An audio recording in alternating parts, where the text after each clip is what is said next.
සුබ දවසක් ඔයාලා හැමෝටම. ඔන්න අද ඔයාලට අරගෙන ආව තවත් ලේසි දෝසි රෙසිපි එකක්.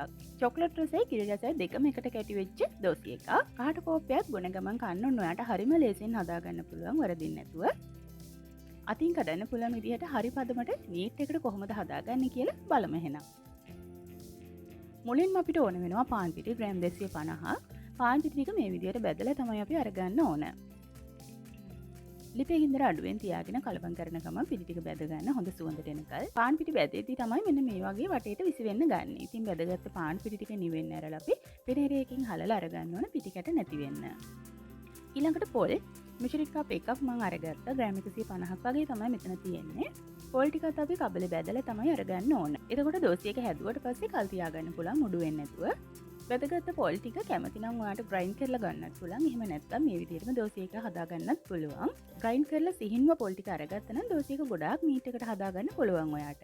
මම නම් ග්‍රයින්ඩ් කරගත්තේ නෑ. අද ඔන්න මේ විදිහටම තමයි අරගත්තේ. දෝසි එක හදන්න කලින් අපි තුනී කරන්න ගන්න ට්‍රේ එක සූදානම් කරගන්න ඕන තෙල් ටිකක් තවරගෙන. ඊළඟට ඉඩ තියෙන භාජනයක් ලිපේ තියාගෙන ඒකට දාගන්න ඕන සීනි ග්‍රෑම් 240ක්, ෆ්‍රෙෂ් මිල්ක් මිලිලිටර 180ක්, වැනිලා තේ හැඳි එකක්, ලුණු චුට්ටක්. දැන් ලිප ඔන් කරලා හැඳි ගා ගන්න පටන් ගන්න. කිරි එක රත් වෙලා මෙන්න මේ වගේ බුබුලු දාගෙන එනකොට ඔයාට පුළුවන් එකට එකතු කරගන්න කොකෝ පවුඩර් පුරවපු මෙස හැඳි දෙකක්. ඊළඟට එකතු කරගත්ත කොකෝ කුඩු ටික හොඳට මෙන්න මේ වගේ අපි දිය වෙනකල් හැඳි ගන්න ඕන. මේ මම ලිපේ තියලා හැඳි ගන්න අරගෙන හරියටම විනාඩි 5කින් තමයි බෙදගත්ත පොල් ටික එකතු කරගන්නේ. පොල් ටික දාගත්තට පස්සේ තවත් විනාඩි 2ක් විතර ඔයා හැඳි ගන්න. ඊට පස්සේ පුළුවන් අපි බෙදගත්ත පිටි ටික එකතු කරන්න. පිටි ඔක්කොම ඔයාලා එකපාර දාගන්න එපා. මෙන්න මේ වගේ ටික ටික එකතු කරන ගමන් හොඳට මිශ්‍ර කරගන්න ඕන. මම 3 පාරකට වගේ තමයි පිටි ටික එකතු කරගත්තේ. පිටි එකතු කරගෙන හොඳින් කලවම් කරගත්තට පස්සේ ඔබලන්න මිශ්‍රණයේ තෙත ගතිය ටක් ගාලා අඩු වෙන විදිය. දැන් අපි මේකට බටර් එහෙමත් නැත්නම් මාගරින් මේස හැඳි එකක් වගේ එකතු කරගන්න ඕන. දෝසි එකේ ඇලෙන ගතිය අඩු වෙනවා එතකොට. තවත් විනාඩි 2ක් 3ක් වගේ හැඳි ගාගත්තම මිශ්‍රණය ඔක්කොම එක ගුලියකට මෙන්න මේ වගේ එකට එකතු වෙන්න ගන්නවා. දැන් අපිට පුළුවන් ලිපෙන් බාලා ට්‍රේ එකට දාලා නිවෙන්න කලින් තුනී කරගන්න.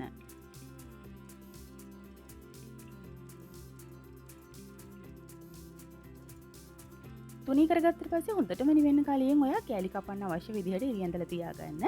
එතකොට කැඩෙන්නේ නැතුව ලේසියෙන් අපිට කෑලි වෙන් කරගන්න පුළුවන්. ඉතින් මගේ වීඩියෝ ක්ලිප් එක නම් පොඩ්ඩක් මිස් වෙලා මම මෙන්න මේ වගේ තමයි ඉරියන්දලා අරගත්තේ.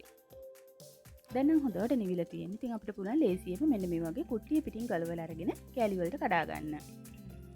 තව විශේෂ දෙයක් මම ඔයාලට කියන්නම් මෙතනදී. ඔය දෝසි මිශ්‍රණයේ ලිපෙන් බාගන්න කිට්ටුව යට පුළුවන් සීනි අහුරක් එකතු කරගන්න. එතකොට තවත් රසයි මේක. මොකද කද්දි සීනියටත් හැපෙන්න ගන්නවා. කැමති නම් ඔයාට මේ විදිහටත් කරලා බලන්න පුළුවන්. ඉතින් ඔන්න අද ඔයාලට රසම රස දෝසි එකක් හදාගන්න විදිහ තමයි මම කියලා දුන්නේ. කිරි රසයි චොක්ලට් රසයි ඉතින් පොඩ්ඩක් ආස කරන විදිහට තමයි හදලා තියෙන්නේ. ස්වයං රැකියාවක් කරන කෙනෙක්ට උනත් ඔන්න ප්‍රයෝජනවත් වෙයි කියලා හිතනවා මේ රෙසිපි එක.